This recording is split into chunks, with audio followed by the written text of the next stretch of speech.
A very good morning. In today's class, we are going to discuss about the numerical problems of national income and related aggregates. A few numericals are given here. We are trying to solve these numericals here itself. इनके basis पर आप अपनी numerical practices भी करेंगे. पहला question हमारे लिए है if the real GDP is 660 and price index with base 100 is 105, calculate nominal GDP. यानी कि अगर बात की जाए प्राइस इंडेक्स की तो हमने रियल जीडीपी और नॉमिनल जीडीपी दो चीजें पढ़ी हैं. रियल जीडीपी का मतलब होता है calculation of GDP on the basis of base year prices, लेकिन नॉमिनल जीडीपी का मतलब होता है computation of GDP on the basis of current year prices. Price index का जो फॉर्मूला काम में लिया जाता है वो लिया जाता है nominal GDP upon real GDP, है ना. अब अपन कहें कि अगर यहां पर वैल्यूज रखी जाएं तो प्राइस इंडेक्स की वैल्यू कितना गिवन है मुझे 105, तो इसकी जगह 105 लिख दें. नॉमिनल जीडीपी मुझे कंप्यूट करना है, इसकी जगह x ले लेते हैं. रियल जीडीपी की वैल्यू दे रखी है 660, तो क्रॉस मल्टीप्लाई करवाया जा सकता है. क्रॉस मल्टीप्लाई करवाने के बाद अब यहां पर क्योंकि वैल्यू 100 में जाती है, 100 के मल्टीपल्स में आती है, तो ये मल्टीप्लीकेशन में आपके 100 भी रहेगा. ये 660 से मल्टीप्लाई होना है, 100 को डिवाइड करना है. सिंपल मैथमेटिक्स है. इसको अगर आप सॉल्व करेंगे तो ये x की वैल्यू निकल आएगी आपके पास में 105 इंटू 660 अपॉन 100. ठीक है, आंसर आ जाएगा. इसकी वैल्यू अगर आप निकाल लेते हैं, 0 से 0 कैंसिल कर दें, ये 2 हो गया, ये 21 हो गया, ये 33 कैंसिल, वैल्यू आ जाएगी 693. सिंपल सा है. यही क्वेश्चन अगला, रियल इनकम दे रखी है 820, प्राइस इंडेक्स दे रखा है 110, नॉमिनल इनकम निकालनी है, कंप्यूट करना है. तो वापस वही फॉर्मूला काम में आना है. फॉर्मूला क्या था? Price index is equal to nominal GDP upon real GDP into 100. ये प्राइस इंडेक्स की वैल्यू कितनी गिवन? 110, ये आपने 110 लिख दिया, is equal to x upon 820 into 100. Simple mathematics लगा दें, इसको इससे मल्टीप्लाई करें, 100 से डिवाइड कर दें, यानी वैल्यू बन जाएगी आपके पास में x is equal to 110 into 820 upon 100. ये 0 से 0 कैंसिल, 0 से 0 कैंसिल. इसको जब मल्टीप्लाई कर दें, 11 को 82 से मल्टीप्लाई करेंगे तो 2 और 902. इजी है ना. आगे न्यूमेरिकल देखिए. अभी तक अपन ने निकाला था नॉमिनल इनकम या नॉमिनल जीडीपी. अब निकालते हैं रियल जीडीपी. अब क्या निकालते हैं? Real GDP. प्राइस इंडेक्स की वैल्यू 125, नॉमिनल जीडीपी की वैल्यू 1050. फॉर्मूला वही, price index is equal to nominal GDP upon real GDP into 100. Price index की value 125, nominal GDP 1050, real GDP compute करना है इंटू 100. अब ये x जब ऊपर जाएगा तो ये 125 यहाँ पर डिवीजन में आ जाएगा, तो यानी कि ये बन जाएगा आपके पास में x is equal to 1050 upon 125 into 100. इसको सॉल्व कर लीजिए. इसको सॉल्व अगर अपन करते हैं तो 25 5 125, ये 4 210, यानी ये वैल्यू आ जाती है आपके पास में 840. ठीक है, सेम पैटर्न चल रहा है, सेम फॉर्मूला है, सेम मेथड है, अप्लाई करना है बस उसे. ये एग्जाम में क्वेश्चन 3 मार्क का पूछा जाता है. अगला क्वेश्चन देखिएगा. इफ नॉमिनल इनकम दे रखा है अपने को, नॉमिनल इनकम पूछा क्या है, वही रियल इनकम पूछा है अपने से. तो रियल इनकम निकालने के लिए वापस वही फॉर्मूला लगा दें. Price index is equal to nominal GDP upon real GDP into 100. Price index की value 110 is equal to nominal income कितना दे रखा है अपने को 550. रियल जीडीपी कंप्यूट करना है, 100 से आपने इसको मल्टीप्लाई कर देना है, यानी कि यहाँ पर x is equal to 550 upon 110 into 100। Solve कर दें, 5 टाइम्स की कैंसिल हो गया, यानी कि x की वैल्यू आ जाती है 500। आपको ये न्यूमेरिकल्स दोबारा अपने आप भी निकालने, ठीक है। अगला क्वेश्चन देखिए, if real GDP is 440 and nominal GDP, इस बार प्राइस इंडेक्स ही पूछ लिया, यानी कि P I is equal to nominal GDP upon real GDP into 100। Nominal GDP की वैल्यू मेरे पास है 495 अपॉन 400 इंटू 100। इसको सॉल्व कर लेते हैं। ये 400 नहीं, ये 440 है वैल्यू। ये वैल्यू कितना है? 440।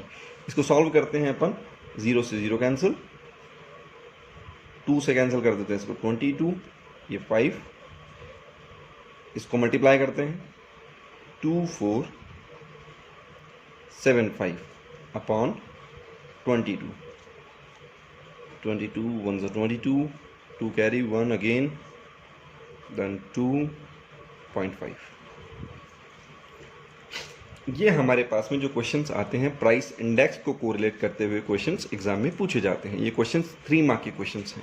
अगर आगे चले तो आगे आता है अपने पास में वैल्यू एडेड मेथड का क्वेश्चन है। पूछा गया है calculate gross value added, GVA निकालना है आपको, एड फैक्टर कॉस्ट। जीवीए निकालने के लिए फॉर्मूला क्या था आपका? सबसे पहले आप सेल्स लिखते थे, प्लस अगर इसमें डेल्टा स्टॉक यानी कि चेंज इन स्टॉक ऐड किया जाए, चेंज इन स्टॉक, तो ये आता है वैल्यू ऑफ आउटपुट,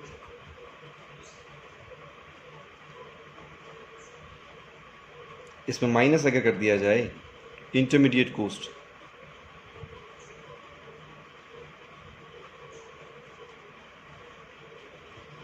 ये वैल्यू आ जाएगी आपके पास में जीवीए या फिर जीडीपी एमपी।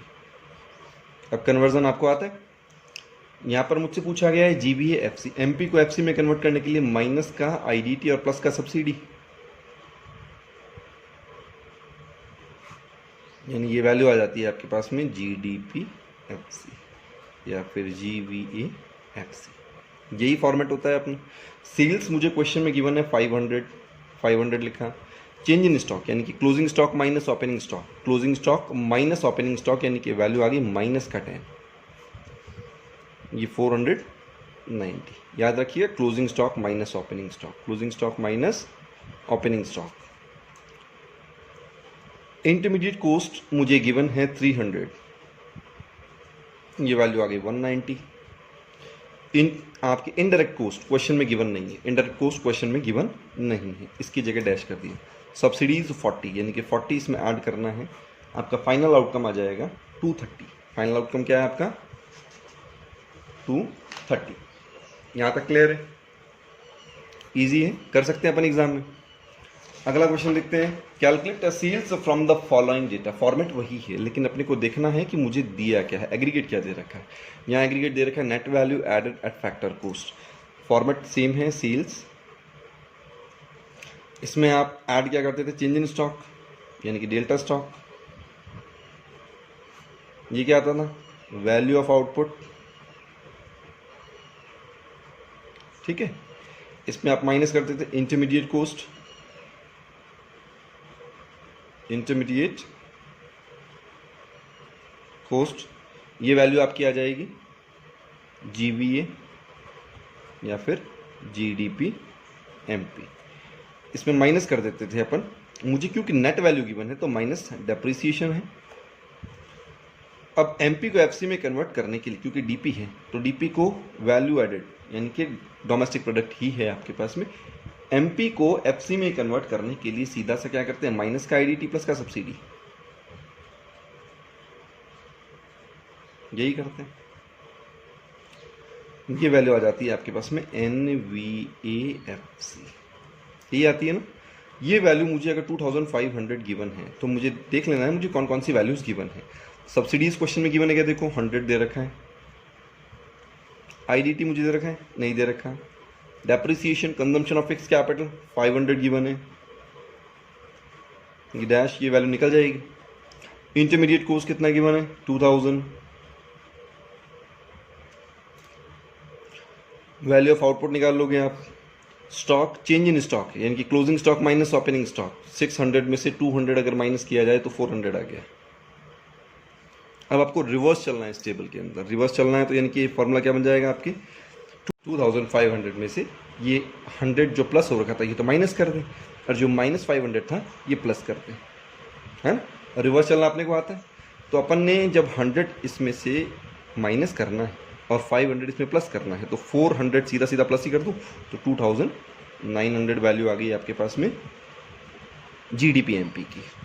ठीक है, अब अपन कहें कि 2900 2000 माइनस करने के बाद तो पहले कितना रहा होगा ये 4900। ये 4900 की जो वैल्यू है ये 400 ऐड करने के बाद है, तो ये वैल्यू कितनी रही होगी 4500। इजी है ना। उसी फॉर्मेट में आप रिवर्स ऑर्डर में चल करके अपनी वैल्यूज को या सेल्स को कंप्यूट कर सकते हैं। अब अगर अगला क्वेश्चन देखते हैं जहां पर मुझसे पूछा गया नेशनल इनकम, तो नेशनल इनकम का मतलब क्या होता है NNPFC। क्या होता है NNPFC। क्वेश्चन को देखना है मुझे भी मेथड कौन सा लगेगा। क्वेश्चन में compensation of employees rent wages and salaries यानी कि ले देकर के इनकम मेथड की इंफॉर्मेशन दे रखी है, तो COE plus OS plus MI। ये जो आया अभी तक ये तो आया है आपके पास में NDPFC। DP को NP में कन्वर्ट करने के लिए किया जाता है प्लस NFIA, फ्रॉम अब्रॉड दे रखा है तो प्लस का NFIA, बस और कुछ नहीं करना। अब COE में 4 चीज़ें आती है, कॉम्पनसेशन ऑफ एम्प्लॉइज, लेकिन यहाँ रेडीमेड दे रखा है 800 तो बाकी कुछ देखना नहीं है।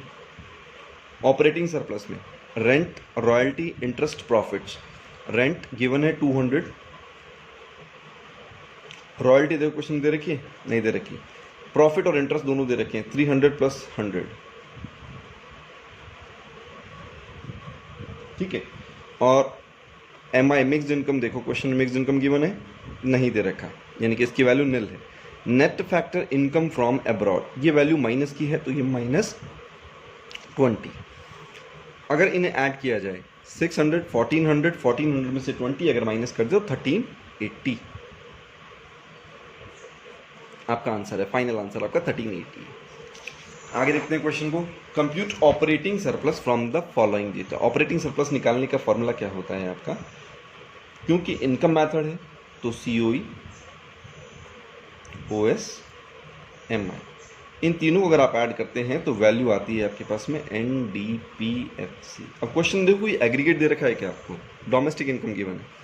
डोमेस्टिक इनकम क्या होती है NDPFC होता है, तो NDPFC की वैल्यू रख देते हैं अपन 800। ठीक है, COE देखो दे रखा है कहीं पे COE compensation of employees, wages and salaries given है 350, वेजेस एंड सैलरीज है 350। इसके अलावा और कोई इन्फॉर्मेशन, वेजेस एंड सैलरीज के अलावा और कोई इन्फॉर्मेशन नहीं है, तो मैं सीधा सीधा 350 काम में ले लेता हूँ। ऑपरेटिंग सरप्लस मुझसे पूछा गया है, क्वेश्चन मार्क आ गया। मिक्स्ड इनकम में 70 दे रखा है, यानी कि सिंपल सा क्वेश्चन था। 800 में से इन दोनों को ऐड करके माइनस कर दीजिए, इस क्वेश्चन मार्क की वैल्यू आ जाएगी, यानी कि अगर मैं 800 में से माइनस कर दूँ 420, यानी कि आंसर आ गया 380। ठीक है, अगला क्वेश्चन देखिएगा, जहां पर आपको NNP-MP और GNP-FC कंप्यूट करना है। NNP-MP अगर कंप्यूट करना है तो पहले मैं इंफॉर्मेशन देखूं मुझे दे क्या रखी है। COE इनकम मेथड की इंफॉर्मेशन चल रही है, COE plus OS plus MI, ये तो आया NDPFC, ये तो क्या आ गया NDPFC। नेट नेट है ही, DP को NP में कन्वर्ट करने के पास NFI है, 2 अब्रॉड दे रखा है तो माइनस का NFT है। FC को NP में कन्वर्ट करने के लिए प्लस का NIDT। अब COE में देखो वेजेस एंड सैलरीज दे रखा है, wages and salaries 900, then wages in kind कोई इंफॉर्मेशन नहीं। एम्प्लॉयर्स कॉन्ट्रीब्यूशन, एम्प्लॉयर्स आएगा एम्प्लॉय नहीं आएगा। Employers contribution to social security 160, retirement pension नहीं है। ऑपरेटिंग सरप्लस में देखो, ऑपरेटिंग सरप्लस में रेंट है, रॉयल्टी है, रॉयल्टी की वैल्यू 50 है आपके पास में। प्रॉफिट की वैल्यू 250 है, इंटरेस्ट की वैल्यू नीचे दे रखा है 500, ये 500 है। MI क्वेश्चन देखो मिक्स्ड इनकम दे रखा है क्या, नहीं दे रखा, छोड़ दीजिए। NFTA माइनस का है, नेट फैक्टर, ये करंट ट्रांसफर्स है, ये net factor income to abroad, minus minus plus हो गया, ये भी माइनस और वैल्यू भी माइनस, माइनस माइनस प्लस हो गया। अब आगे दे रखा है प्लस का NIDT, नेट इनडायरेक्ट टैक्स, देखो क्वेश्चन दे रखा है क्या, ये रहा नेट इनडायरेक्ट टैक्स, तो प्लस का 70। इसको अगर सॉल्व करें तो ये वैल्यू हो जाती है आपके पास में 1060 प्लस 950 प्लस इन दोनों को ऐड कर देते हैं 90, ठीक है, टोटल हो गया आपके पास में 2100, यानी कि सिंपल फॉर्मूले का कन्वर्जन है आपका। अगला क्वेश्चन देखिएगा, calculate GDP-MP and NDP-MP with the help of expenditure method. Expenditure method नहीं भी लिखता तो भी अपने कोशिश से निकालना था, क्योंकि इन्फॉर्मेशन वही दे रखी है। अब अपन कहते हैं कि निकालना क्या है, GDP-MP। GDP-MP का मतलब होता है C plus I plus G plus X minus M, ये GDP-MP है। प्राइवेट फाइनल कंजम्पशन एक्सपेंडिचर की वैल्यू है 7100। इन्वेस्टमेंट के लिए आपको फिक्स कैपिटल फॉर्मेशन दे रखा है, क्योंकि आगे कुछ नहीं लिखा, इसका मतलब ये ग्रॉस है। इसमें चेंज इन स्टॉक और ऐड कर दीजिए, इन दोनों को अगर ऐड कर दिया जाए तो ये वैल्यू हो जाती है आपके पास में 3800 plus government final consumption expenditure, ये government final consumption expenditure plus 2200। Export import के लिए देखिए नेट एक्सपोर्ट दे रखा है, यानी कि प्लस, लेकिन वैल्यू माइनस की, तो बाहर तो प्लस लगा दूँ, ये माइनस का 300, यानी कि 300 माइनस ही होना है। वैल्यू को अगर निकाला जाए तो ये 1900, ये हो गया 9000, 12800, ठीक है। अब NDP-MP निकालना है आपको, NDP-MP निकालने का सीधा सा तरीका क्या है, GDP-MP plus minus depreciation. GDP-MP आपने निकाला 12800 माइनस का depreciation, consumption of fix capital 450, value हो जाती है 12350, ठीक है। अब एक अगला क्वेश्चन देखिए अपना, क्वेश्चन नंबर 12। क्वेश्चन नंबर 12 अपने से पूछा गया है, compute net indirect tax and NDP-FC। अगर नेट इनडायरेक्ट टैक्स निकालना है तो मुझे ये देखना पड़ेगा कि क्वेश्चन में मुझे एग्रीगेट क्या दे रखा है। NNP-MP दे रखा है, NNP-MP, इसके अलावा जो इन्फॉर्मेशंस हैं वो इन्फॉर्मेशंस हैं, GDP-FC दे रखा है, ग्रॉस नेशनल प्रोडक्ट GNP दे रखा है, GNP-FC। ग्रॉस को नेट में कन्वर्ट करने के लिए माइनस डेप्रिसिएशन, NP-MP है ही आपके पास में। अब FC को MP में कन्वर्ट करने के लिए प्लस का नेट इनडायरेक्ट टैक्स करते हैं, है ना, प्लस का नेट इनडायरेक्ट टैक्स। अब नेट इनडायरेक्ट टैक्स की वैल्यू तो कंप्यूट करनी है। NNP-FC, NNP-MP ये कितना दे रखा था 1400, GNP-FC ये दे रखा है 1300। डेप्रिसिएशन देखो क्वेश्चन में कहीं गिवन है क्या, कंजम्पशन ऑफ फिक्स कैपिटल 100, ये माइनस का 100 और प्लस का x को अपनी जगह कांस्टेंट रखें, ये 1200 यहाँ आ जाएगा, यानी कि x की वैल्यू आ गई 200, यानी कि नेट इनडायरेक्ट टैक्स कितना है आपका 200। अगला वेरिएबल जो पूछा गया NDP-FC पूछा गया, अगला एग्रीगेट पूछा गया आपसे NDP-FC। मेरे पास क्वेश्चन में NNP-MP ऑलरेडी है, ये दे रखा है मुझे, NNP-MP 1400 है मेरे पास में, नेट की वैल्यू नेट ही है। NP को DP में कन्वर्ट करने के लिए माइनस का NFIA करते हैं, net factor income from abroad करते हैं ना, NP को DP में कन्वर्ट करने के लिए NFIA अपने हटा दिए। MP को FC में कन्वर्ट करने के लिए अपन कर देते हैं माइनस का NIDT। NDP-FC कंप्यूट करना, NNP-MP ऑलरेडी है 1400, NFIA net factor income from abroad, question देखो दे रखा है कि ये दे रखा net factor income from abroad -20 है, ये भी माइनस है और ये वैल्यू भी माइनस है, यानी कि ये प्लस हो जाएगा।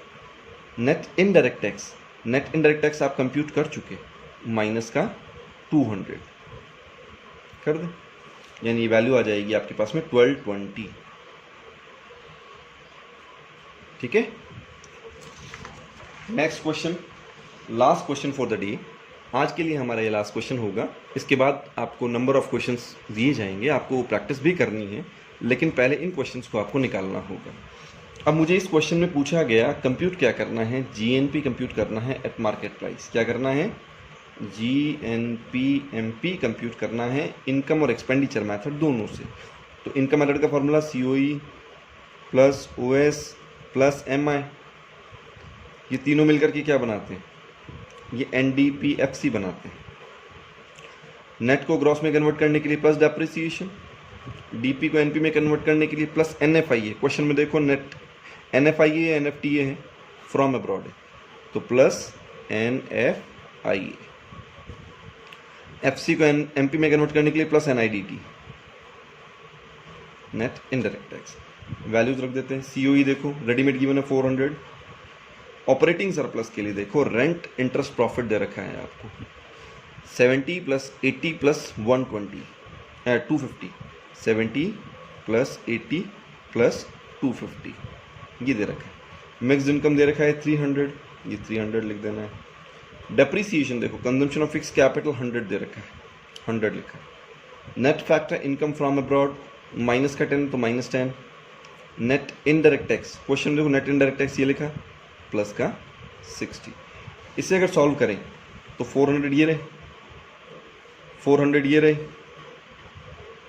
400 ये रहा और 50 ये रहा, यानी कि ये वैल्यू आ गई 1250। ये वैल्यू आ गई आपके पास में 1250 इनकम मेथड से। अब अगर एक्सपेंडिचर मेथड से भी कंप्यूट करेंगे तो वैल्यू यही आएगी, आंसर यही आएगा। कैसे आता है देखते हैं। GNPMP फॉर्मूला क्या होता है एक्सपेंडिचर का, C प्लस आई प्लस जी प्लस एक्स माइनस एम है। ये जो बनता है ये एग्रीगेट बनता है GDPMP। तो ग्रॉस ग्रॉस है, MP MP है। DP को NP में कन्वर्ट करना है तो इसमें केवल प्लस NFI करना है। C private final consumption expenditure given है 700